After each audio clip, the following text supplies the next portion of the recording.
Some places only appear just when you need them. A door that pops up with the moon, a diner tucked in the back street of Kyoto, right off the Shoreman Dory. Today's episode, we will step through and see what we find.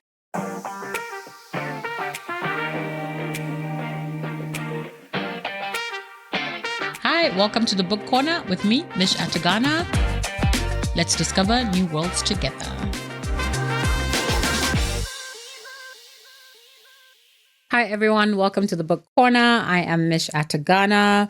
One thing I forgot to mention in last week's episode was that this season of the Book Corner, I am going to be giving away a fantasy book hamper. Now, there are a bunch of books that are in that book hamper, and I will show you guys all of those on social media. So please go check out my socials, both TikTok and Instagram, Globe Mish. But every episode, after every episode, I'm going to post a question on my social media, and that is how you enter. So please enter. It's about 8 books in this giveaway, and some of them are on the shelf here. So you might be and it's one lucky winner. So it might be you. All right. So today's episode, we are going to talk about 3 incredible books. Last week we were in Japan. We're staying in Japan, but we are leaving Tokyo. We are going to Kyoto. There are 3 beautiful books that are set in Kyoto that I want to talk to you guys about. This year, if you follow me on social media, you know that I have been obsessed. In fact, is obsessed even a big enough word for the way I've been feeling about Japanese authors? And I love Japanese authors. I've always have. I've read maybe a few books here and there previously, but earlier this year, I visited Japan. I spent some time in Tokyo, I spent some time in Kyoto, and I spent some time in Osaka. And I think I got obsessed. I keep saying obsessed is not a big enough word. I was so in awe of the society, the food, the books, everything. Just, it took me. I wanted to live there. I didn't want to come back. Yeah, I didn't want to come back. I really didn't. I didn't want to come back. Take me back, Japan. Take me back. But every time I read these books, it feels like being back in Japan. And these 3 books were so particularly incredible to me. And there are actually more in these series. These are also part of series. And I haven't finished the whole series, but I wanted to talk about some of the books in the series that I've read that I just absolutely loved. But they all give you that one feeling. So our first book is these names, My Mochizuki. So My Mochizuki, The Full Moon Coffee Shop is the first book that I'm going to talk about. This is a pop-up cafe that opens on full moon nights. Only when there's a full moon, you will see this coffee shop. And what's interesting about it is run by celestial cats. And when I say to you, there are cats are running this coffee shop. They are serving you food, serving you coffee, serving you drinks, and they are talking to you. And they act like these sometimes oracles. And we get a bit of a hint of who these cats are, or their actual primordial forms, because the cat form is just the form they take on for this coffee shop gig of theirs. In their other gigs that they do, they have other forms that they take on. And people who have lost their way tend to just kind of wander into the cafe unknowingly, and they get advice from talking cats. And for them, it just all seems super normal. It's totally normal that these cats are giving me life advice, telling me about my future, reading my kind of star chart. It feels totally normal for them to do that. So this is the first book, The Full Moon Coffee Shop, which I can't wait to kind of dig into a little bit. And then the 2 other books, which I'm going to talk about. So I'm halfway through the 3rd book in the series. I was hoping to finish it before I recorded this episode, but unfortunately, life happened and I have work to do. So I didn't finish this in time. But this is the Kawa. So it's again, there's another cat. No, a cat does not run this restaurant. Promise. So the Kamogawa Food Detectives and the Restaurant of Lost Recipes, both by Hisashi Kashiwai. I think that's how you say it. Again, I'm so sorry if I'm butchering names. I apologize. But this is a really, really interesting concept that I also quite like, right? So it's a father and daughter kind of team that recreate dishes at a customer's request to kind of recreate moments from their childhood or something that's super, like a moment that was super important to them. And I love this idea of a food detective. So I'm going to tell you guys a little bit more about this later, but let's start with the Full Moon Coffee Shop and this incredible coffee shop cafe that's run by cats. I'm going to get super comfortable. This is the season of cozy. Like, we are so deep in our cozy vibes this season. All right, so we're in Kyoto. And the way, like, I love the story is structured into these different characters. Japanese authors do this a lot, where, and you see the season I'm going to reveal a lot of Japanese books on this podcast, or at least talk about a lot of Japanese books, is they do a lot of this kind of sequencing the story where it's like, okay, we are focused on these two characters in this first chapter, and that's all we're going to talk about in this chapter. Or we are focused in this person's story, and once we're done with this person's chapter, we move on to the next person. And more often than not, sometimes they connect, not always, right? They don't always connect, sometimes they connect, all right? So the structure of Full Moon Coffee Shop, we have 4 characters that this is centered around. We have Mizuki. So Mizuki, a screenwriter, stalled by her fear, who needs permission to kind of begin again, right? She was super famous in her heyday.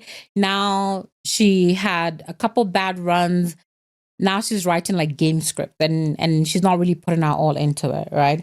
And then we have Akari. Akari is a film director. She feels like stuck in a loop of kind of like old love and old pride, and just not really figuring out what life needs to look like, right?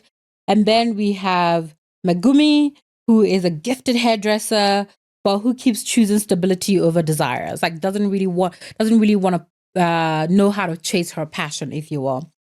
And then finally, we have Takashi. Takashi is a young tech founder. He's kind of like frayed at the edges, or fraying at the edges. And he just doesn't know how to take control of his own success, or kind of build deeper into that success. And he's quite successful, but he's kind of lost in that success. He still thinks he's like that kid in like a university dorm, right? And interestingly enough, the way the story is written, these are interconnected in like little ways. And I love this about the way Japanese authors write. Like, their stories are always like, it's always so like intricate, and it's tiny connections that you kind of go, oh, and they don't force things on you. Can we take a moment for that? Like, authors that don't force things on you, they allow you to experience their world in these subtle, beautiful ways that you feel seen, you feel understood, and you feel guided into it, not bulldozed through it. Like, I've read books where I just like, I'm catching my breath and I'm going, I feel like I was like bulldozed through this thing. And I really, really love this about the way Japanese authors write. So yeah, so these are interconnected, and it's such a satisfying way. Like, I remember when I was reading, and the one part where I kind of knew there was a connection between two of the characters. I don't like, I feel like I don't want to say, because I'm going to give a spoiler, but I apologize if I do end up inadvertently giving you a spoiler to the story. But every single person in the story is connected to each other, right? But in the ways that they get connected, it's so interesting to me. Like, one of the character connects all of the characters, and that one character doesn't actually know that they connect all of the characters. Like, they didn't realize their impact on all the other characters' lives. But the moment where it kind of hits for me, like, oh, that's the connection to this person too. But then they all then have the, like, it's so well written. So yeah, so each person enters the cafe on a night when the city feels like everything is going wrong for them. They like, nothing feels real. And that's also the way, like, when they start get into the cafe, they almost enter this dreamlike state. And I remember the one scene, I think is the scene where Akari finds the cafe. Like, the way she's like in the park walking, And the way it's described, it feels like the moon is so big, it's practically touching the ground. Like, and they find themselves like getting to the cafe to just to have coffee. So like everything is feels a little, dreamlike. And for some of them, they always kind of it feels like they do wake up from a dream, but it is a thing that happened. So the cats are not cute for the sake of cute sake. They are literally, and they can be quite bossy. Like they would be out here just like telling you like it is. They also give you. They feel like you're sitting with like, an uncle or an aunt, and it's like your cheeky aunt or your your sassy uncle that's saying to you, and you're complaining about this because, and they give advice in a way that it feels like they are they're being tactful, but they're also giving you strong coffee. So my my boss's boss, she always talks about strong coffee. So strong coffee is where you need to have a tough conversation. Like a tough conversation is the truth.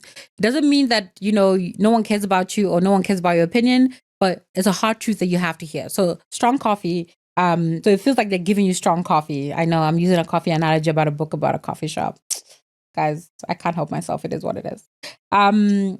So we meet all these characters. Either they feel at some point they're stalled in their career or just they're failing at something in life, and they go into this coffee shop that appears out of nowhere, run by cats. And for some reason, their brain says to them, accept that these cats are talking, accept that these cats are talking to you and giving you life advice, accept that a cat is serving you food and you're going to totally eat it, and accept that you're sitting staring at what looks like the world's biggest moon in a coffee shop in the middle of like Kyoto. Sure, that makes perfect sense to do. And I also like that when they kind of almost let their brain trick them into acceptance, they become so vulnerable. They become so authentic. And one of and they don't. You can't order things at this coffee shop. They will tell you what you should have, but they will be like, you should have X or this. We're gonna serve you this thing, and everything is delicious. And these two books, the reason I put them, or these two series, the reason I put them together, as part of like the one to review together, is just the sense of deliciousness when you eat, right? Because the next book is just it's all about the food. Like I was so hungry every time I was reading, and I was just like, where can I order me some unagi right now? Or is like I'm like, what are the ingredients to make a miso soup? So in this book, like when they like I remember the one character describing this hot chocolate that she's drinking, and it's literally the most decadent hot chocolate in the world that she's drinking right now. But there's that sense of like how it just really immerses you in that world is so important. It's so like, like one of the things I really love is like with like the characters as well, what makes them so interesting is like Mizuki and Akari, for instance, they are literally two sides of the same coin. So it's like the artist who's afraid of the blank page. Any writer knows that the hardest moment when it comes to writing is the blank page, where you are sitting and you are waiting for inspiration to hit before you write those first words. And that's where Mizuki's at. Like she's so terrified of a blank page, and then there's like the artist who fears like the wrong audience, and it's like, is this the right audience? Will this audience understand me? And then you have the character like Megumi, who is, like they like that is a real study in quiet. In like Megumi is a real study in quiet ambition. And we don't talk a lot about quiet ambition and what it means for people who are quietly successful. But they're not dressed in their ambition all the time. And I think these are, to be honest, that's the superpower of Japanese writers. They write these characters so well, these quiet characters with big ambition, with big presence, and just big impact. And then you have like the character like Takashi, who literally is the reminder that competence is not the same as care. Just because you're competent, and you're good at something, it doesn't translate to you caring about thing you do. or show or having passion for the thing you do. So that's kind of the setting for the Full Moon coffee shop, which I just felt like this idea that you can walk into this coffee shop, these cats will serve you, and then they will tell you the story of your life that finds you in a moment that inspires you. And that's the thing. Every character leaves and they're inspired. They don't finish their time at the coffee shop thinking what a fever dream, and they be like, oh, I had a weird fever dream, and then move on. They don't move on from it. It stays with them. And the thing about those characters, remember I said all four of them are connected. They're connected because of one person who was the school teacher for the other three, but they're also connected because of a house they used to walk past that had a lot of cats on their way to school. So these subtle connection, and this house with a lot of cats is the reason these encounters happen to them. So these subtle connection and these subtle things are so intricate that I just really love that about this book. And then our next book series. So there's actually a second book. I have it in my TBR for this. That's a Christmas book. I think it's called Best Wishes from the Full Moon Cafe, or Christmas Wishes, something like that. Something Wishes from the Full Moon Cafe. So that's the other one.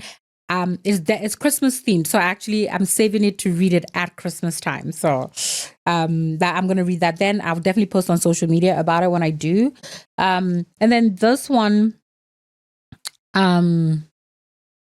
so these are the two of them that I've read. The third book of this one, so the second book is the Restaurant of Lost Recipes, which is really good. And then the other one of it, which I'm gonna hopefully finish reading by tonight or tomorrow, depending. It's called The Menu of Happiness as well. So that's like the third book in the series. I don't know if there's a fourth. I only know about the three books. So these ones, it's such an interesting premise, actually. These books. So it's a restaurant in Kyoto, just off Shomandori, and it's this retired detective and his daughter. They run this diner. Sorry, not the coffee shop. They run this restaurant slash diner, I suppose. They don't have a sign. It's in a 2-story building. It doesn't look like a restaurant from the outside. Even inside doesn't feel like a restaurant that much. And they have a detective agency behind the restaurant. If you're a first time customer, when you get there, they serve you a set menu. And so this father, the father from the food detective, Nagare. I mean, also this Nagare character always running a restaurant, guys. So Nagare and Koishi. So Koishi is the daughter, Nagare is the father. He is a retired detective, and he's also a chef, and he makes incredible food, like insanely delicious food. The daughter Koishi runs the detective agency, but it's not your average detective agency. It's not like you go, oh, I'm looking for someone, or I'm trying to solve a murder. Like, it's not that kind of detective agency. It is a food detective agency. So you go to them and you say, there's this one sandwich I once ate in this obscure time at this obscure place, and it tasted of pure joy, and there was a hint of, watermelons or something ridiculous like that. And they will go find your food and recreate that food exactly for you. And I love this concept of like, how do you how do you how do you recreate something that someone holds so dear in their memories? Because that's it, right? For me to come to you in the quest of you recreating a meal for me, it will have to be a meal that I absolutely, have, like, that has a hold on my soul. And if I'm gonna taste it again and that same feeling doesn't happen, that memory is gonna be ruined for me. But they get it right all the time. And I quite like that. So the Kamogawa diner, which is run by Nagare Kamogawa, a retired policeman, and his daughter, it's about like, how do you bring someone back to themselves through food, through the power of food. And I love how Koishi, the daughter, like every time before when someone comes to for the detective agency, she interviews them, and there's like the softness with the way she interviews them. And a lot of the time they go, "Oh, this is not a lot to go on," and she was like, "I think Dad can handle this. I think we got this." And like a lot of them bring like a fragment of the taste. They go, I remember that it was a little different than the regular dish that I'm looking for, or it it had a pinkish color, and that food usually don't have a pinkish color, or it tasted a little fishy, which makes no sense because that thing is like a meat dish. So it's things like that, and like things like they'll say things like it had like the sweetness of winter tomatoes, or the oil smelled like it was near a shrine, or the garnish is had like made me remember this thing or made me think of this thing. And it's kind of the way they kind of piece that together. And often they only give like a fortnight to go recreate these things. And I think that if you kind of think about a food you really loved in your from your childhood, right? So just think about it. Think about like growing up, maybe something your mom used to make or something your grandmother used to make. I know that when I was little, my grandmother used to make like my favorite dish. It's a Nigerian dish from the part of Nigeria that I'm from, the Delta. It's called uwo soup. So, but the way my grandmother made it was second to like nobody can make it like my grandmother made it. And I remember when I would kind of sometimes come back from school in the afternoon, she would have made it, and I would sit, and she would kind of feed me, and I'll sit down with her, and we'll eat. And the memory of that, the way it tasted, the amount of love that is baked into that. Like I can like my mouth is watering thinking about my grandmother's old soup right now, right? But here's the thing. I have eaten a million old soups in my life.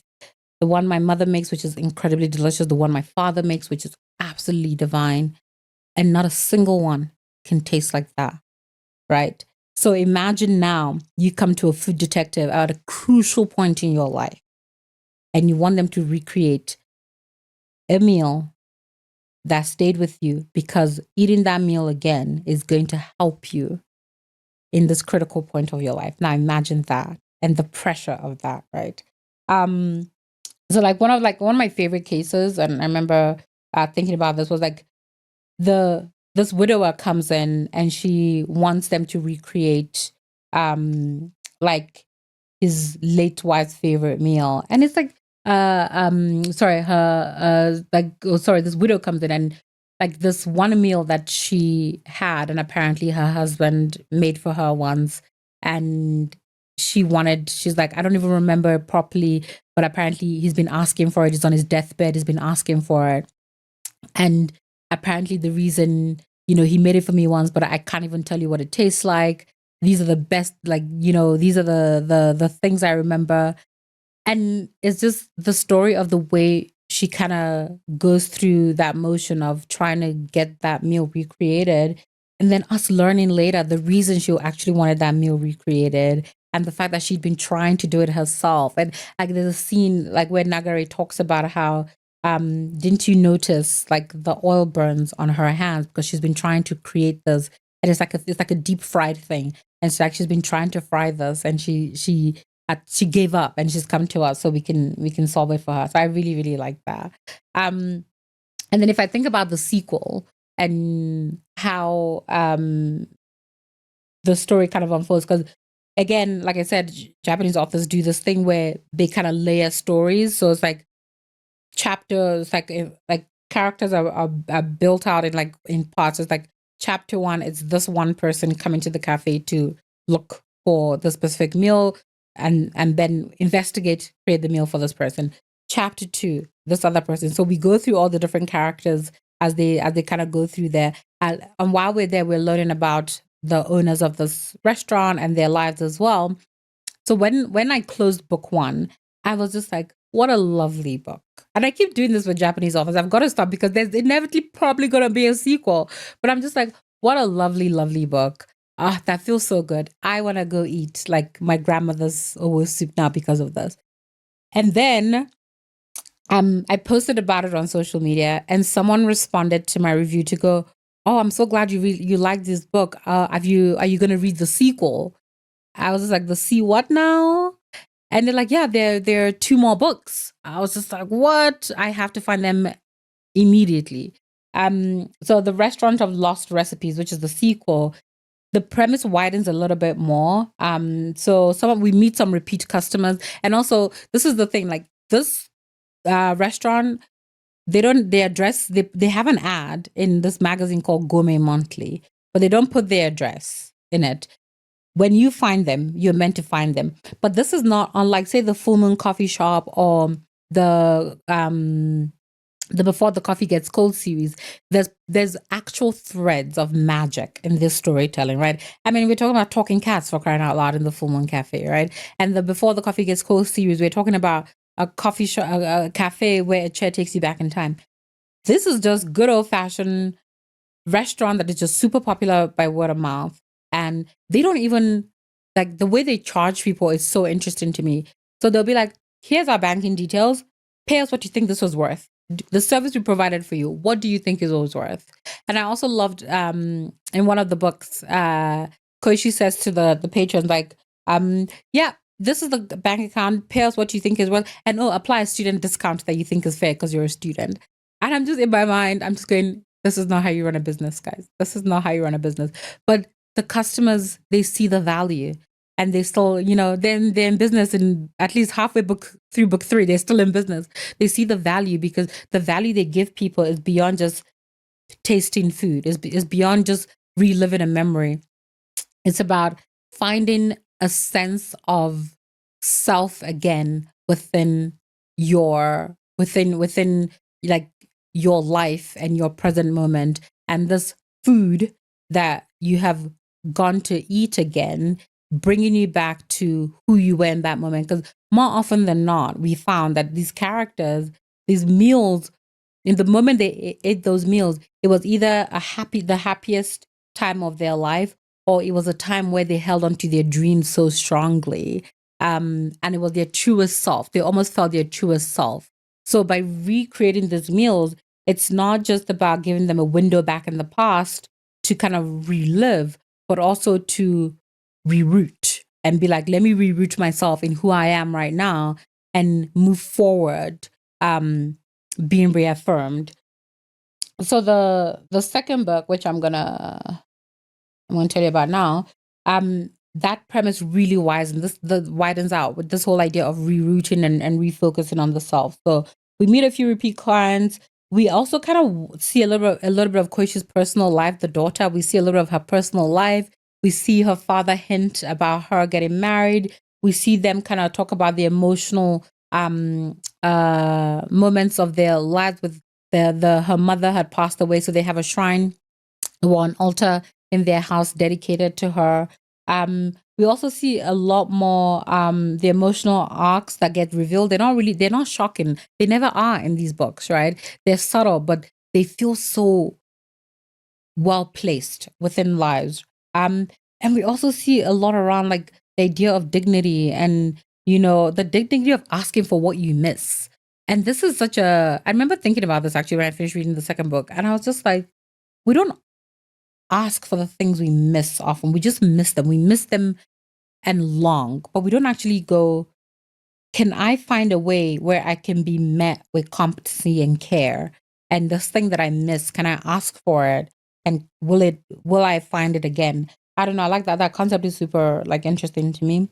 And these characters as well, like, for me, what was most interesting about them is, like, Koishi as an interviewer really kind of, it allows us to kind of make space for her in the story, without kind of disappearing, the premise, because Nagare is the chef. He's also the detective. Koishi is his daughter who helps him run the restaurant, but mostly her core job here is to gather the information.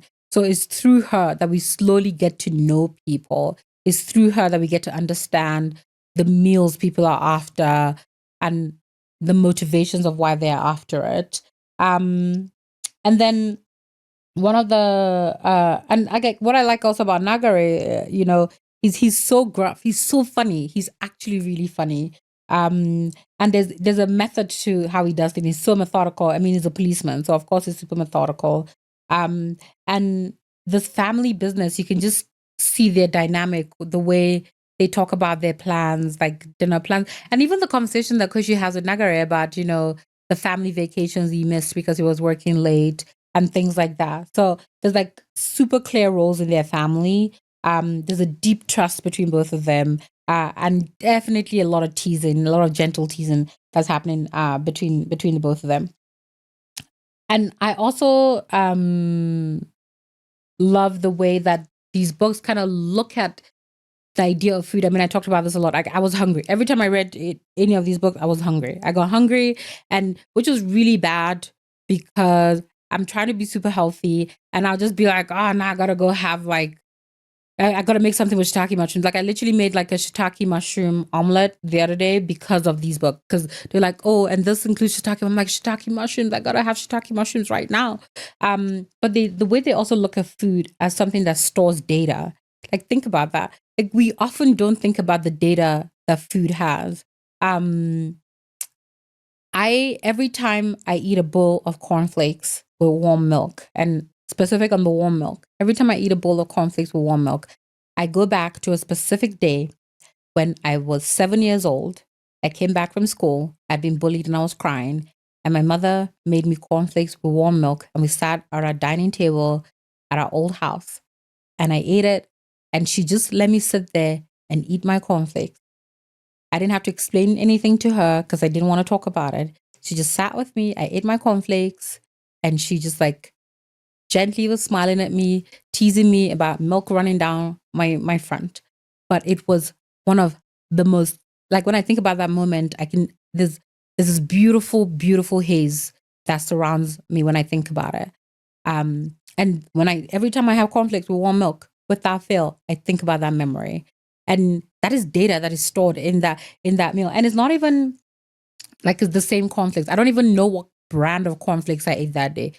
I just know it was cornflakes, but there was warm milk in it. And I ate it with my mom on a day that I was so sad, and that made me the happiest on that day. No matter the brand of cornflakes I eat, as long as it's cornflakes with warm milk, I will always go back to that memory. So food as storing data, I think is really quite cool, and I quite like that. I quite like that a lot. I also, love that, like when readers say like stories are cozy, this is the story they mean. Like, is this there's so much precision to these stories, in the way that like it wraps you up. Like you like we're getting it's November now, so we are getting into Christmas time is coming, where Hallmark, Netflix, all these channels are about to bombard us with so many movies, right? And all these movies are based like in the northern hemisphere. So it's cold, it's always snowing. People are always bundled in blankets with their hot chocolate or tea or whatever it is, right? These books, the coziness of that is what cozy is. So think about the winters in your country, if you get winters, or the coldest days of your country when you get it. These books feel like those days, but think of your happy place in those moments, the place you feel the safest, the warmest, the most joy, the most loved. These are how these books feel. And I think it's the precision of writing there is really, really important.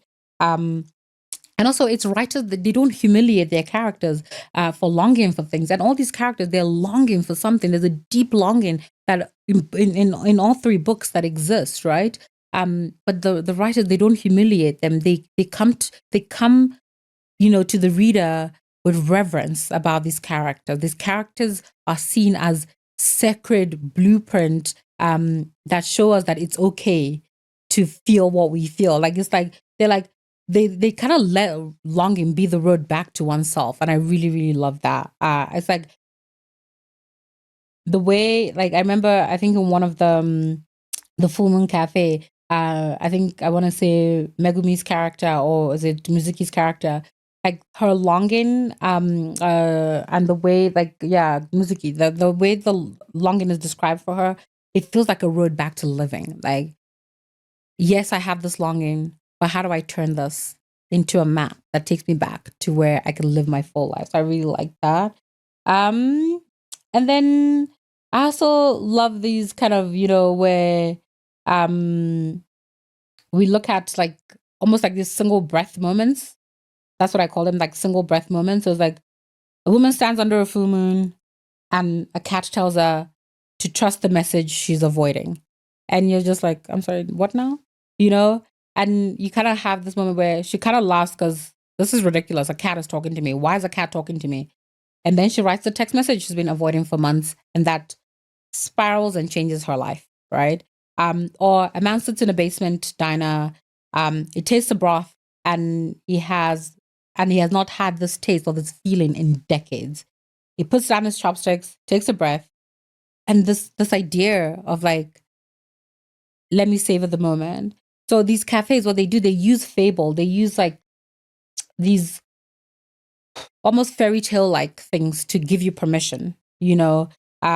And so the cafe will use a fable, like in the fact that one of the cats is actually, you know, the goddess Aphrodite for like, so these are the things, like the cats are like these Greek Roman gods that are in from a celestial star point of view. Um, and you just like, okay, that's what we're using to give ourselves permission to live. And then in the case of the diner, it's evidence, right? And Nagare doesn't just recreate your meal. He tells you why your meal is the way it is, why you felt the things you felt when you were eating it, why something was a different color than it should have been normally, why, it gives you evidence. And it's like that evidence is proof to you that the person in your past, it mattered to them, you mattered to them, you know. And both are love stories that pay attention, and I think that's like they have, and they pay attention to the characters and where the characters want to be. um in terms of characters I really like I said, I really love Mizuki. Like the four characters from Full Moon Cafe, Mizuki, Akari, Megumi, and Takashi, they're just really interesting for me because there's so much courage that they show. And Koishi and Nagare, uh they listen, and I think that's the crux of the food detectives stories, this idea of listening to people, hearing them, and then finding the thing that they need. um Okay. So I love that, like the translations of these. I mean, gosh, guys, I think I'm going to learn Japanese. I think I have to learn Japanese so I can read these in like Japanese. I'm sure the translations are immaculate and they're great and I love them. But I would love to be able to read this in Japanese because because I want to know if the jokes are hit harder and if the emotions are more intensified in the local language. It has to be because things feel different in the language they're in the first language they're meant to be experienced, right? So I definitely think that. Um, and then, for me, when I think about these books, I think of them as almost like a guide, an invitation for people to visit Kyoto. I loved Kyoto when I went there. It is this super beautifully traditional Japanese city.